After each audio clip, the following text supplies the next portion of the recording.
Coming to you from the studios of AM 950 KTNF, the progressive voice of Minnesota, and airing on the evenings in WCPT 820, Chicago's Progressive Talk. Welcome back to the Matt McNeil Show. Matt is off today. I am your guest host, JP Darabagosian, filling in for him. Jim, my executive producer, is still with us in the studio. And our voting episode continues now with the National LGBTQ Task Force. They are uber progressive and the country's oldest national LGBTQ rights organization. Cathy Renna is their director of communications and joins us now. Hello, Cathy. Welcome to the Matt McNeil Show. Hello. Thanks for having me. So, I don't even know where to start. The task force is launching their epic, necessary voter mobilization effort called Queer the Vote. Should we start there and then unpack what's happening today? Sure. Lots to talk about. We could totally start there. I'll start, okay. I guess. So first, let me make a distinction. So the National LGBTQ Task Force, as you said, turned 50 years old last year. We're the oldest national queer advocacy organization. People often say we're a progressive voice in the queer movement and a queer voice in the progressive movement, which is really important because, when we're talking about all of these issues, we're not just talking about what I would call, traditionally siloed LGBT issues like marriage equality or hate crimes or trans-affirming care. We're also talking about immigration. We're also talking about racial equity, disability rights, climate change. So, we're a little bit, I was going to say different in that way, but I think other organizations are starting to, queer organizations are starting to do more intersectional work, particularly on reproductive rights. So, I'm just really thrilled to be part of an organization that has been doing that for a long time. And we also are a C3 and a C4. So, I will happily talk to you about our Queer the Vote initiative, which is our C3 initiative. And then I really want to make sure we talk about a very historic action we took last week, along with a lot of other folks, to endorse Kamala Harris for president. That is part of our C4, the National LGBTQ Task Force Action Fund work. And we have some exciting news around that too. So, but our Queer the Vote initiative, it's pretty, no pun intended, straightforward, right? We are encouraging folks to vote. And we've been saying this, for several elections now, but, and we always mean it, but boy, this time I feel like we really mean it, when you say vote as if your life depends on it, right? Because it really feels like it does. And I think if we were having this conversation, a week and a half ago, it would have had a different tone. We're feeling more hopeful, and that's what we're hearing from our folks on the ground. We've got our field team is out in several of our priority states like North Carolina. We do a tremendous amount of work in Florida, Pennsylvania, Colorado. These were harder conversations to have a couple weeks ago. People were disillusioned. They were feeling hopeless. They were feeling disconnected. And we've seen a turnaround on that in many ways, and we have to maintain that. But, essentially, your vote is, we say a vote is not an endorsement; it's a chess move, right? Because I know that, Ooh, I like there's that. still, I like this. I didn't come up with it; I found it somewhere else. I can't take credit, but it really is because now we're having a different kind of conversation, right? And the conversation is about, maybe Kamala Harris's record or how you feel about, certain issues. There are many, right? And, no candidate is going to be perfect. And I think given what's on the line this election, that's why we're having, what we call principled struggle conversations, hard conversations about some of these issues. And so, there's the on the ground piece of this. We'll be at Prides, especially through the fall, because some places are smart enough not to do it when it's so hot. In Vegas in October, for example. But we're also, we have a digital side to the campaign that's going to be ramping up soon. We work and partner with a lot of LGBTQ media, which we love, and it's really important.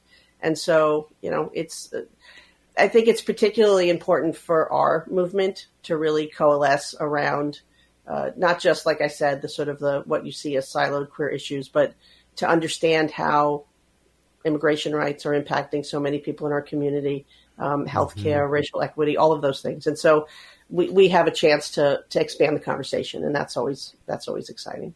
I love that. And okay, so How from when Biden dropped out to like an hour later when Kamala announced her candidacy to y'all's endorsement, like how did that work? I mean, what was your expectation around that? Were you expecting him to drop out?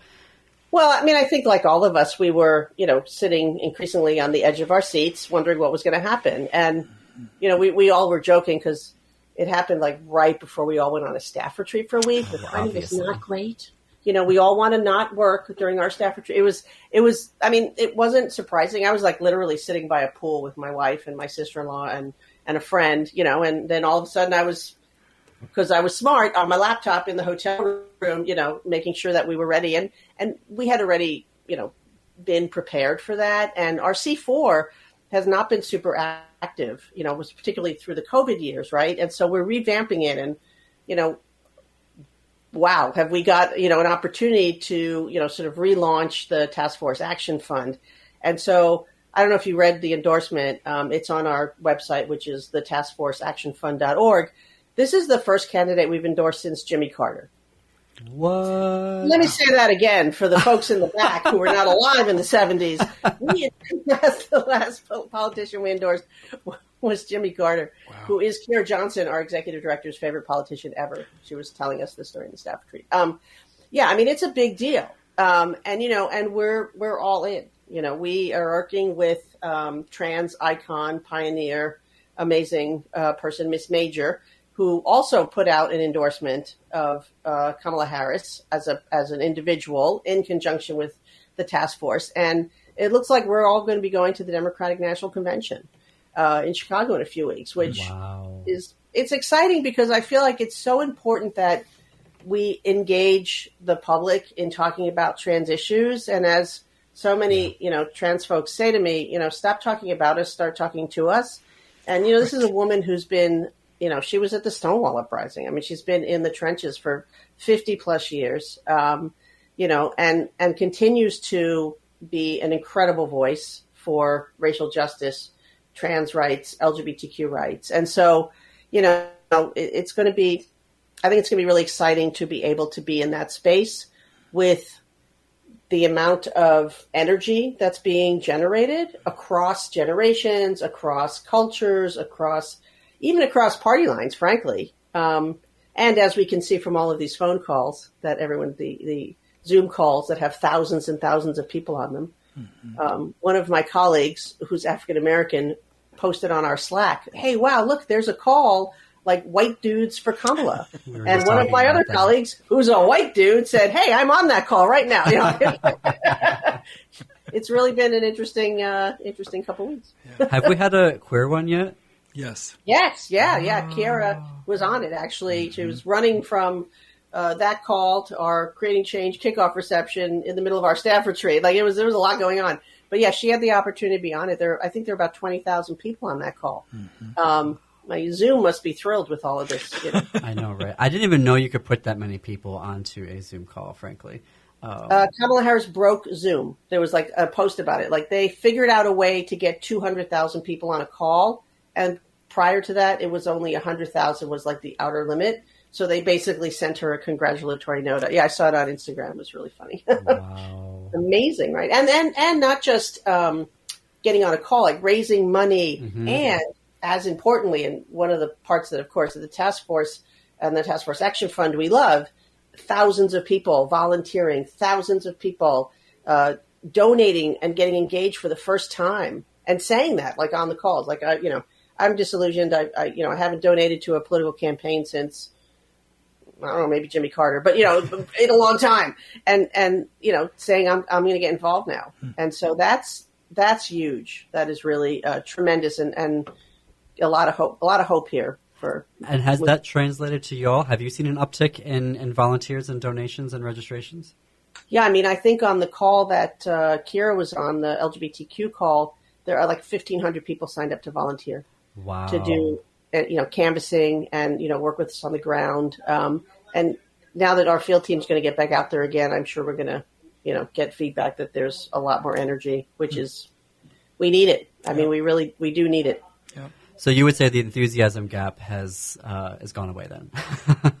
Yeah, I mean, I don't know about gone away. I think there are certainly pockets. I mean, even, in conversation, I was talking to my sister-in-law, one of her sons, he's young, he's in his 20s, he's a Gen Z, and he's still pretty disillusioned. My vote doesn't matter. I live in a blue state, all of that. And, the things that I will say to folks like that is, well, if you're not going to vote, I hope you have a plan for the people you care about, like your girlfriend or your aunts, your two married aunts. What's going to happen to us if Trump wins? Yeah. And so that usually makes people at least start thinking about things a little differently. And that's what needs to happen. I mean, we can sit here and it feels good and it's fun to talk about, like Megan Thee Stallion was at a rally with Kamala Harris. Like, I mean, there's a real intent around bringing in younger voters. Right. But it's a serious problem, and it's a real issue. And I think that's how we turn it around is having these conversations one-on-one with folks that we know and care about, or we're going door to door talking to folks. You say that about having the plan, and every election cycle, there's always we always have that friend who's like, if the Republicans win, I'm going to move to such and such, right, country. And over the past year, I have had so many queer friends talk about they know the country they would go to. They know how they would go about doing it. Like they've started talking about what do I have to do to get over there? You know what I mean? Like, do I have to have a certain visa? Like, what are the visa rules? Like, how much cash do I need? I mean, it has blown my mind. People that, they're like, well, I could have always gotten this dual citizenship because my grandmother or my grandparent came from there and I never really did anything with it. Now they're going ahead and doing that. Like, it really, for Jim and I, we were like, wow, how many of these conversations have we had with folks who are literally putting together exit plans in the event that, the Orange Menace is reelected? I mean, I'm getting my dual citizenship because when I retire, I want to live in Italy for part of the year. So I'm not planning on leaving the country no matter what. But the reality is folks are already doing that. Mm-hmm. We know trans youth and their families that have relocated because they're in states where they can't access trans-affirming care. I know folks who are adults, trans and queer adults, who work in faith communities or who do drag or who are and live in states like Tennessee. I have a good friend who, a theologian, non-binary, was living in Tennessee and now is living in a safe house in New York City, New York upstate. Sorry, that's real and that's actually already happening within the country. And there's a great organization called Rainbow Railroad that helps folks, get out of countries when their lives are in danger. Sadly, they're getting calls, like they say, the call's coming from inside the house. The call is coming, they're getting calls from folks in the United States who are wanting to leave the country and go to Canada or elsewhere because their kids aren't safe or they're not safe. And that's just, it's outrageous and it's scary. Very scary. And so now how can folks connect with the task force, Queer the Vote, if they want to first donate to volunteer? How do they go about doing that? Sure. I mean, to get involved in Queer the Vote, you can go to our C3 site, which is thetaskforce.org. Take a look at the Action Fund site, though, which is the taskforceactionfund.org. You can also follow on social. That's really the best thing to do. Instagram, LinkedIn, Facebook. We're still on X for now.